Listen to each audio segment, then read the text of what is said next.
Pagpaligon sa kapangandaman sa komunidad, pinaagi sa kolaboratibong pagbuhat sa fire safety drills.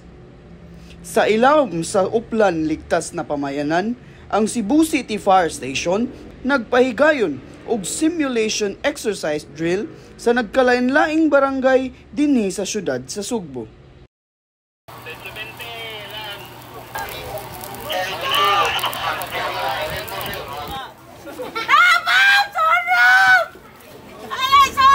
Ang maong simulation drill gilaraw aron matabangan ang mga residente nga mahimong mas alerto ug andam sa panahon sa sunog ug uban pang kalamidad.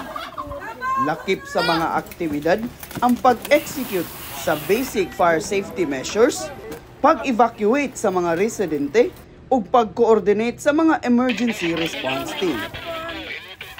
Naisunog diri sa katangkungan uno basak paydo. Chailin. Gisalmutan kini sa mga lumulupyo sa barangay kung diin asa gipahigayon ang simulation exercise ug gisuportaan sa atong mga aktibong barangay fire brigade sama sa Fire Brigade. Kami ang Fire Brigade. Fire Brigade. Ang mga kalihukan gisuportahan sa local government unit sa mga barangay sa syudad sa Sugbo ilawom sa pagdumala sa mga aktibong opisyales sa mga barangay. Ang ilang kooperasyon nagpakita sa kahinungdanon sa pinauyon nga paningkamot aron mapalambo ang seguridad sa tanang katawhan.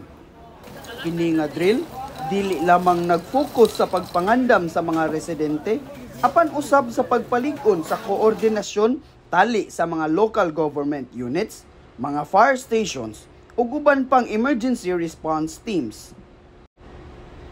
Pinaagi sa pagpraktis sa saktong koordinasyon, mas masiguro ang epektibong pagresponde sa mga kalamidad. Ang Bureau of Fire Protection Region 7 nag-awhag nga mag-andam kita kanunay para sa luwas nga komunidad. Alang sa BFP TV, madasigon, alang sa kaluwasan sa publiko. Kini si Fire Officer 1, Eri Francis Miaga.